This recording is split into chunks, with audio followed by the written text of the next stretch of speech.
Good morning, everybody, and welcome to our Chit Chat this morning, where we are absolutely privileged to be joined by the wonderful Linda Farrell. Good morning, Linda. Well, actually, good afternoon for you, isn't it? Good morning to you and good afternoon to me. You're right. Yeah, Linda, it's really lovely to have you joining us this morning. Really excited about what we're going to talk about today with the various principles and elements of structured literacy, and really keen to hear a little bit about the work that you do to make a difference to the reading achievement of all of the range of people that you work with. So I'm just going to begin our chit chat with introducing Linda to everybody, although I do have a wee suspicion that you might be really, really well known, particularly here in New Zealand and also to our Australian friends across the ditch. So Linda and her business partner, Michael Hunter, are the founding partners at Readsters.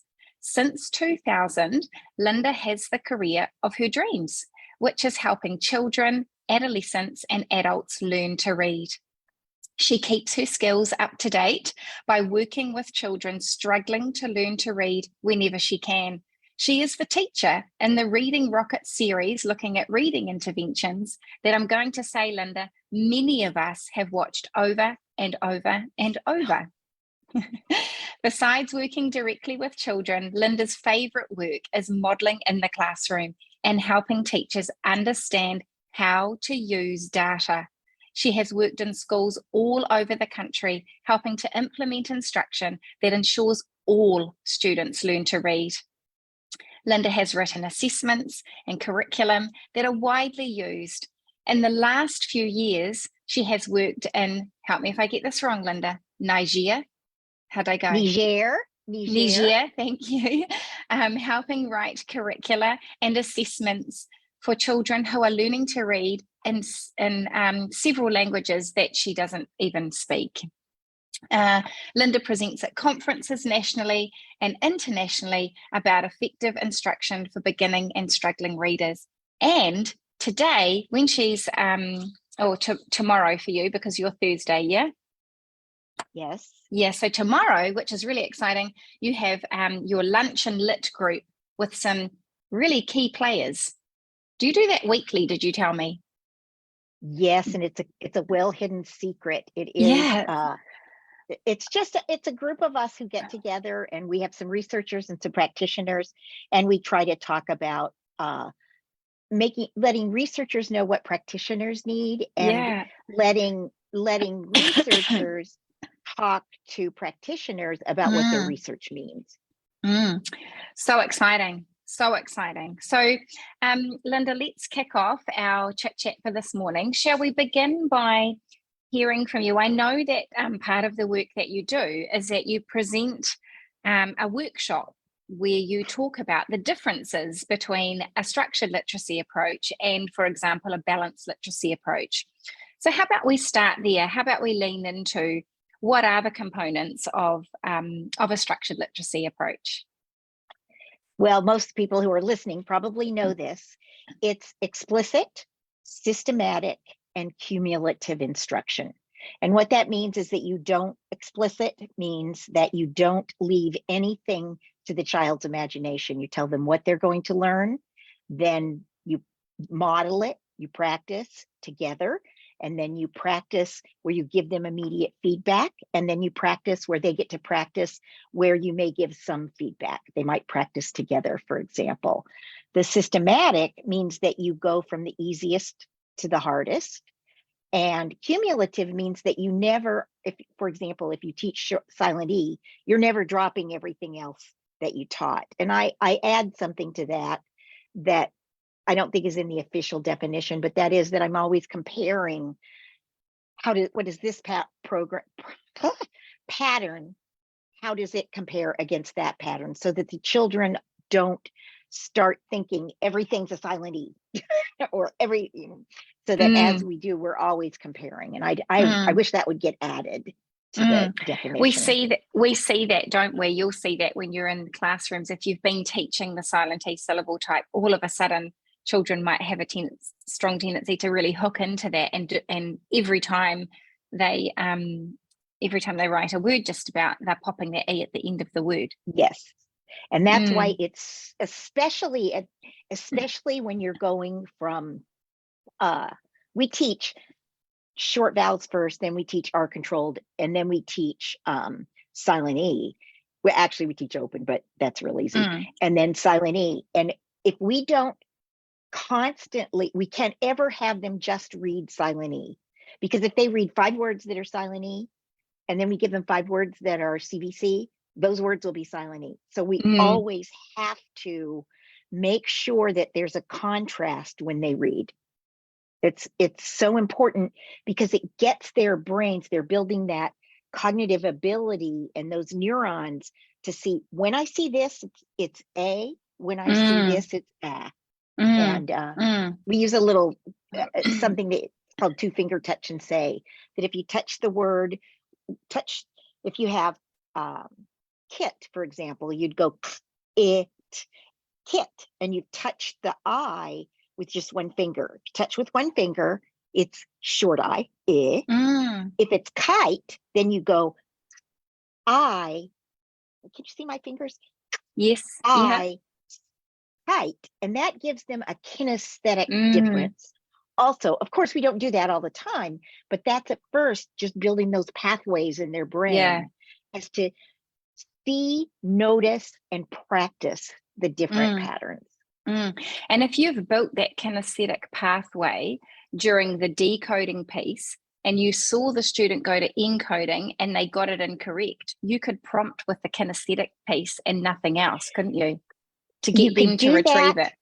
Yes, and also it's as important in spelling to have the contrast as it is in reading, so that they have, at first, they have to think, oh, kit, okay, 1 finger I, and then eventually it becomes more automatic that it's kite, and it might even be more important in spelling than reading. Because that's retrieval, and it's harder. Absolutely, it is. Yeah.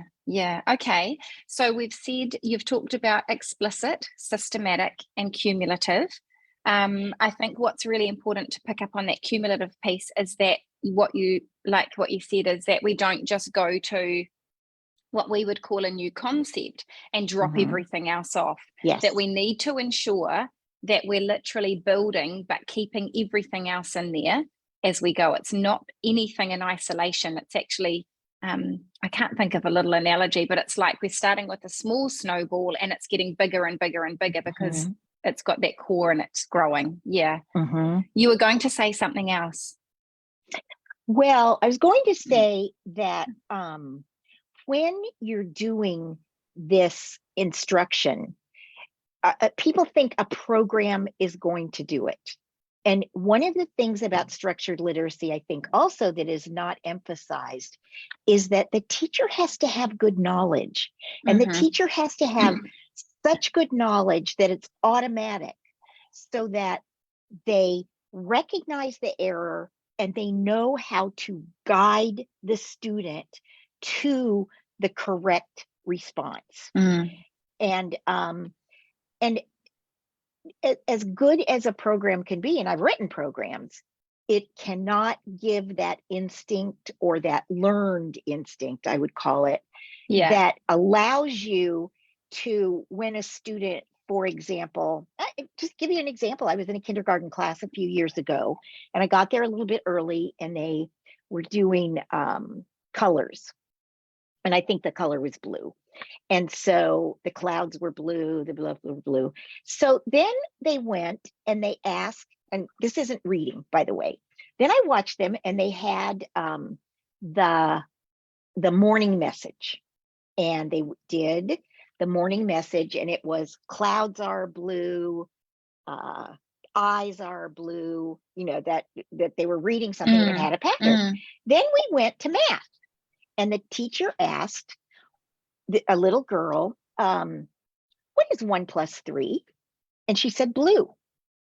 Now, if you don't know and can't immediately go, okay, she doesn't know what a number is. My thought bubble is she doesn't know what a number is. She hasn't been able, and I've got to be able to teach her number. And I've also got to make her feel good by giving what we call positive error correction. And it says, oh, blue was the color we were working on Yes. today. Mm. Let's go back. I want to show you this is a number. Hold up one finger. I mean, now I'm going to go back and teach her. Absolutely. And that takes a lot. And I didn't do that with reading, but it just takes thinking about where did that incorrect answer come from? And how can I validate it without making the student feel, I could have said blue is the, blue is the color we were looking. We're working on numbers now. And you know what happens? Her little brain goes like this. Absolutely. And she freezes. And it just is that's such a good example of how, those principles of being explicit, systematic, and cumulative actually apply across curriculum areas as well. They do. That we should be leading our students into learning. We should be leading them successfully, step by step, into learning, so that they can apply what we're teaching them. So Linda, if we've got those three principles, explicit, systematic, cumulative, for teacher knowledge. Yes, and teacher knowledge. And then I just want to also throw in, which you're possibly going to go to, but I just want to throw in about the diagnostic piece, because I know that this is such a big thing for you, and the importance of helping teachers to use data. So can we sit in that space of discussing the importance of the diagnostic principle as well? Well, in order, if we're going to be talking about decoding, because structured literacy can go all across the literacy spectrum, but if we're talking about decoding, and I have somebody who says I have a struggling reader, I'm good at what I do, and I can't, if you tell me you have a struggling reader, know where they are. I've got to have some information. And so I need them, depending on how old they are. If they're young, I need to know, do you know your letter names? Do you know your letter sounds? Do you know a few high frequency words that can be the glue?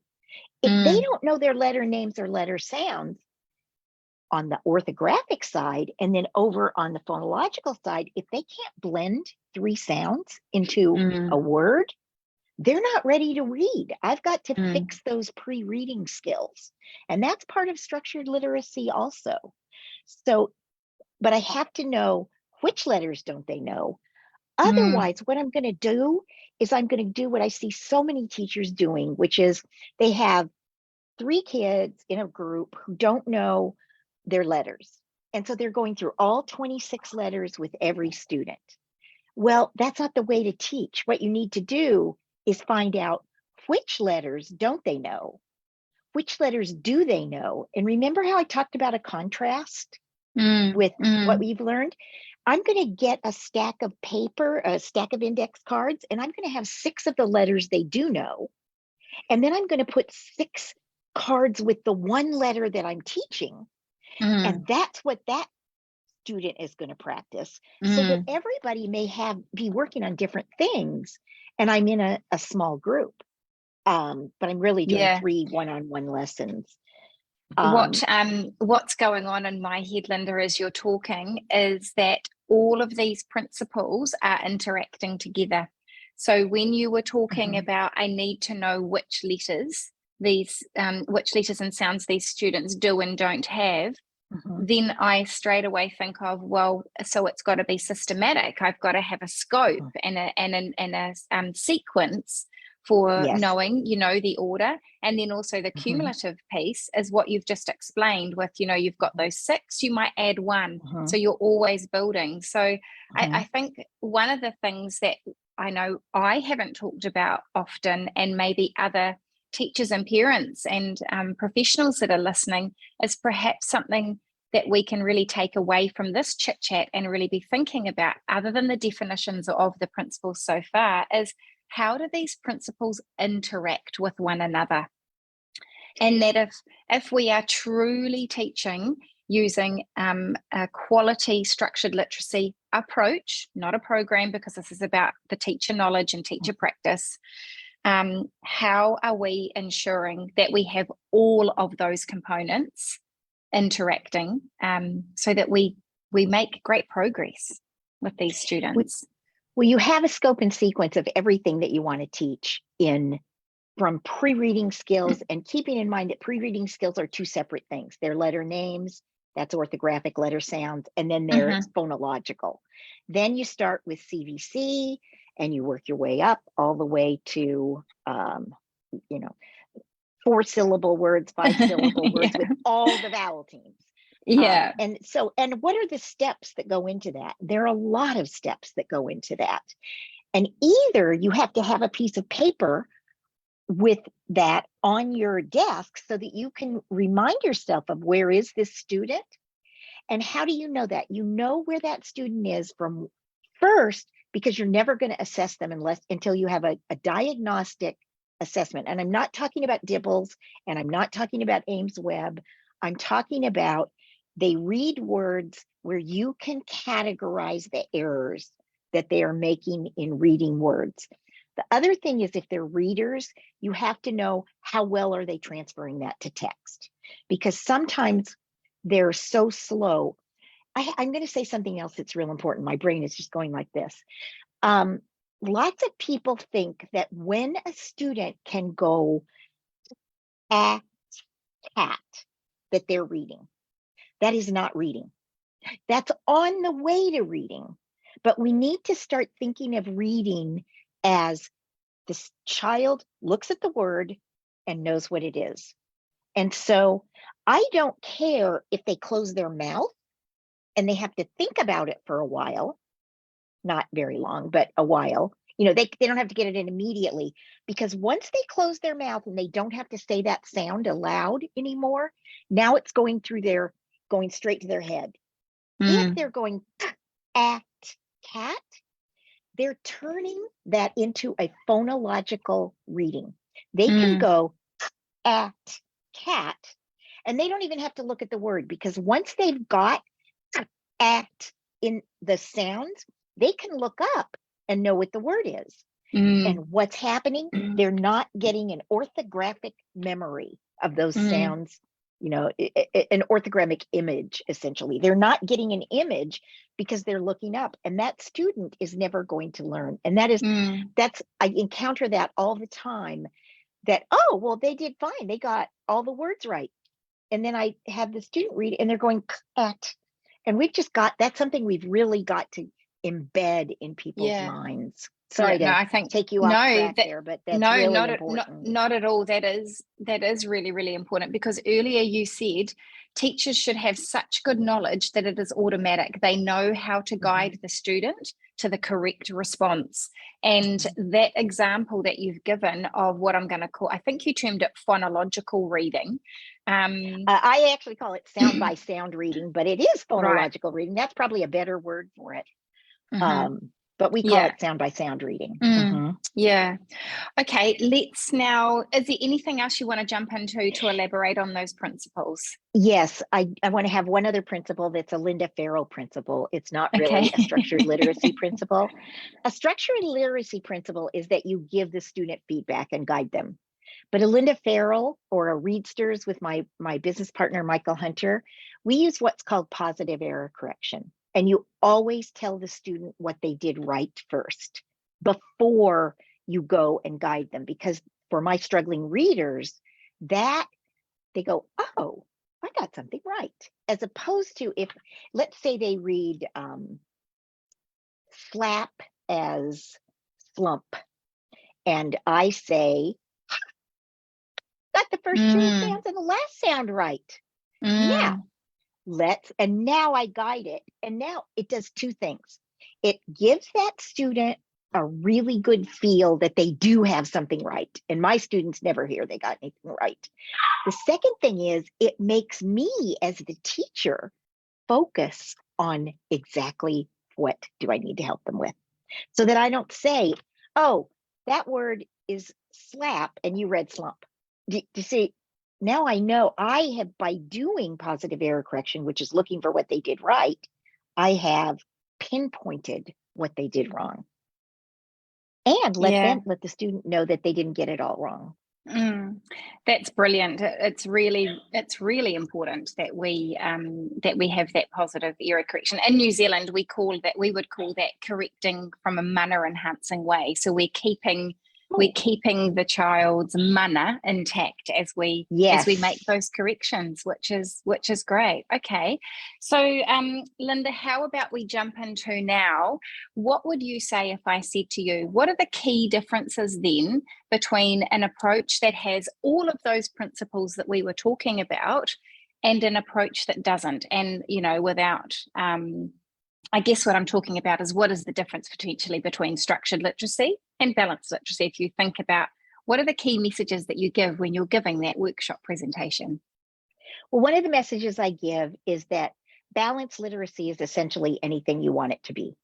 Because if you try to find a definition of balanced literacy and it's not out there, and it's teacher directed, it's teacher directed in a different way. Structured literacy is teacher directed because the teacher is making sure the student gets it.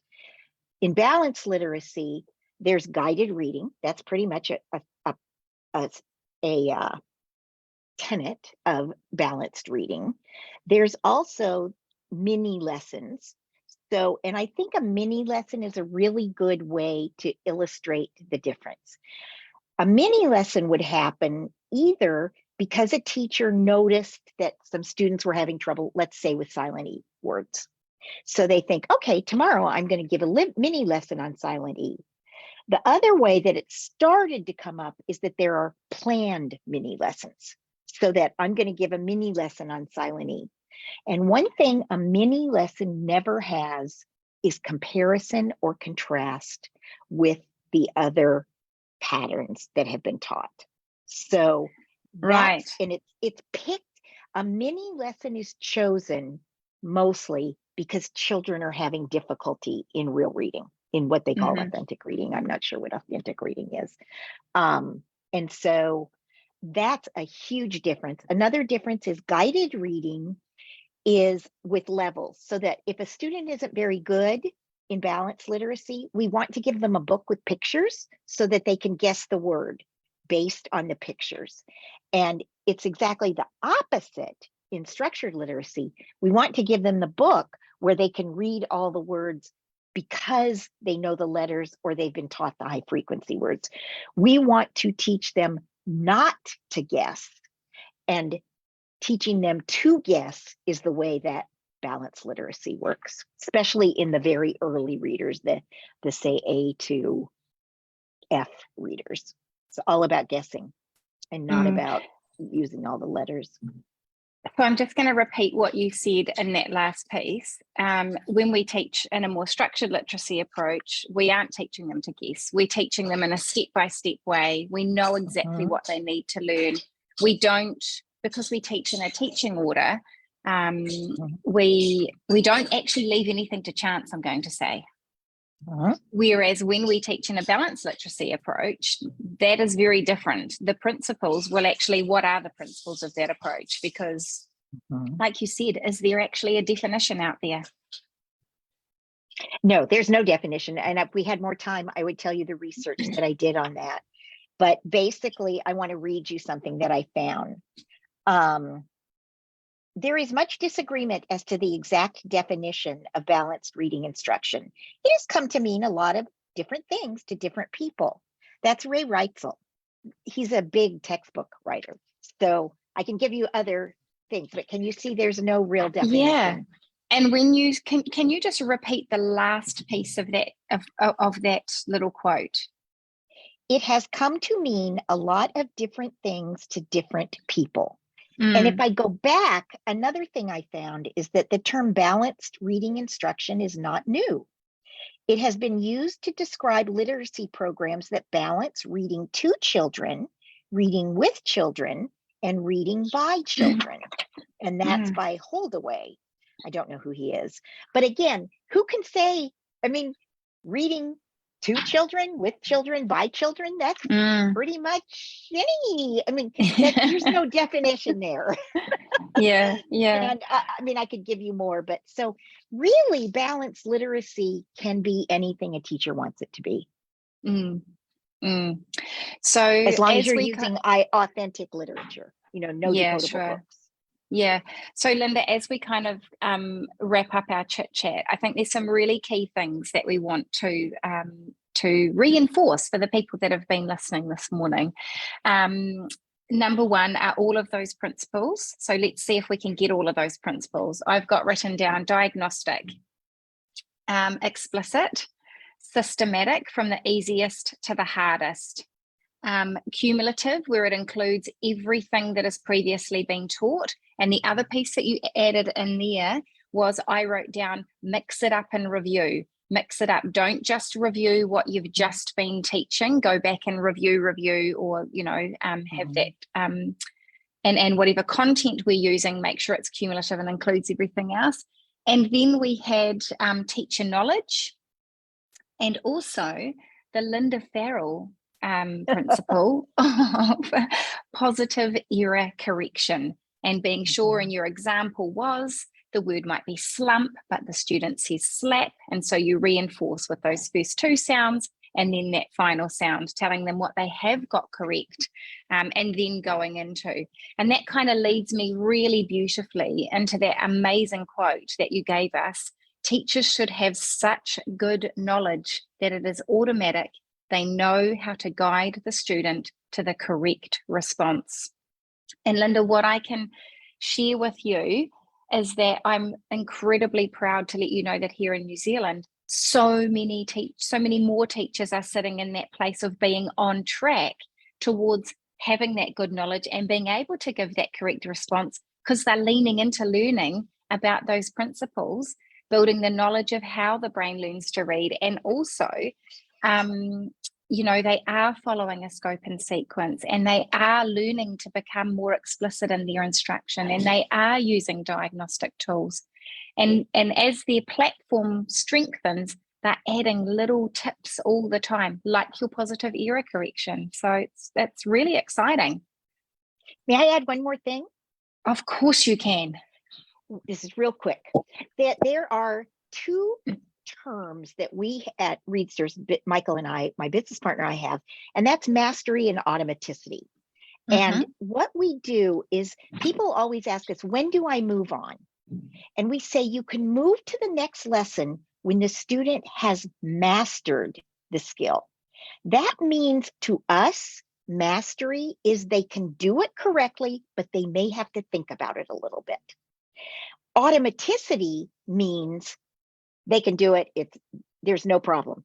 They just do it, and you're they've got the concept. So we don't necessarily have to stay at short vowels until they have automaticity, but they need to be accurate before we move on, as long as we're continuing using short vowels. So, thank you. And which you will be if you're teaching using the structured literacy approach, because you'll be adhering to those principles. So all the time you're going back, and you have the opportunity, don't you, to take those students, although you might not be teaching within that concept, to take them from mastery to automaticity across different concepts. Yes. Yeah. Wow. Thank you so much, Linda, for joining me for this chit chat this morning. It has been an absolute pleasure. And I'm sure that there are going to be many people across New Zealand and Australia and further afield watching this, thinking about their practice. And I hope that for those of you who are new to the term structured literacy, or have been hearing about it and wondering, what it is about, I hope that there have been some key takeaways in this chat for them too. So, Linda, I'm going to give you the final word before we sign off. What would you like to say to people as we close off our chit chat today? I'd like to say that the biggest thrill I have is when a student learns to read. And I'm sure all of you have it too. And when it's consistent and you have that joy that the student has from, I can do this, just keep at it. It will happen if they need practice. Absolutely. Thank you so much for joining us today, Linda. It's been a real honour to speak to you. And for those people who have joined us as well, I'd like to thank you.